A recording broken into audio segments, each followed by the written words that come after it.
শিশু গোপাল সে দাঁড়াতেও পারে না, বসতেও পারে না, কিন্তু তার মা সন্তানকে একটু সুস্থ রাখার জন্য, সন্তানের মুখে একটু হাসি ফুটানোর জন্য ওই মা মাটির মধ্যে একটা 2.5 ফুটের গর্ত করলেন এবং ওই গর্তর মধ্যে এই সন্তানটাকে রাখা হয়, যাতে করে ওই সন্তান ওই 2.5 ফুট গর্তের চারদিকে যেহেতু মাটি থাকে, ওখান থেকে একটা সাপোর্ট নিয়ে সে যেন দাঁড়াতে পারে। আমি যখন এই দৃশ্যটা ভিডিওর মধ্যে দেখেছি, আমি চোখে পানি ধরে রাখতে পারি না। আপনাদের কাছে বিশেষভাবে অনুরোধ রাখবো, আপনারা এই সন্তানের জন্য একটু দোয়া করবেন। সে হিন্দু কি মুসলিম এটা কোনো ম্যাটার করে না, আপনি পৃথিবীর যে কোনো মানুষের জন্য দোয়া করতে পারেন, এইটা ইসলাম আপনাকে পারমিশন দিয়েছে।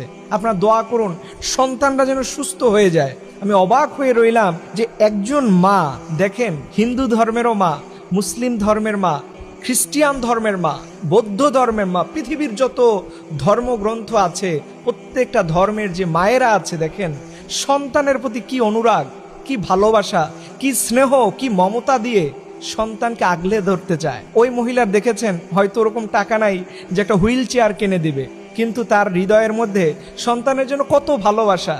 ওরকম একটা মাটির মধ্যে গর্ত খুঁড়ে, এরকম দৃশ্য আমিও কখনো আমার লাইফে দেখিনি, যে সন্তানকে দাঁড়াতে পারে না তাকে সাপোর্ট দেওয়ার জন্য মাটির মধ্যে গর্ত করে এইভাবে সন্তানকে সাপোর্ট দেওয়া যায়, সন্তানকে একটু সুস্থ রাখা যায়।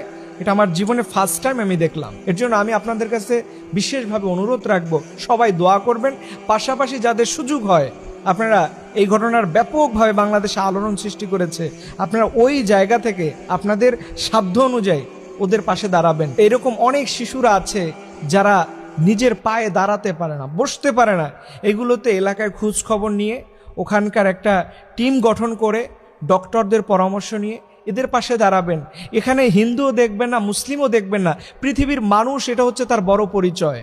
এর জন্য আল্লাহ রাব্বুল আলামিন বলেছে যে সবার আগে তোমরা মানুষ হও। মানুষকে আল্লাহ পাক এত মর্যাদা দিয়েছেন, মানুষের জন্য এই পৃথিবী, মানুষের জন্য সব আয়োজন। এই যে নিষ্পাপ শিশুদের পক্ষে থাকি, কারণ এরা হচ্ছে ফুটান্ত গোলাপ, এক একটা ফুল, এই ফুলগুলোর যে কত মর্যাদা, এই ফুলগুলো যে কত দামি, এটা আপনি কল্পনাই করতে পারবেন না। বিশেষ করে আল্লাহ নবী সাল্লাল্লাহু আলাইহি সাল্লাম তিনি বলছেন, যাদের সন্তান আছে তারা যেন তাদের সন্তানের মাথায় হাত রেখে প্রতিদিন একটা দোয়া পড়ে, আল্লাহুম্মা ফাক্কিহু ফিদ্দীন ওয়া আল্লিমহু তাওয়িলা। এতে করে আপনার সন্তানের ব্রেন শক্তি বৃদ্ধি পাবে, আপনার সন্তান যে ভালো শক্তিশালী একজন মানুষই পরিণত হবে।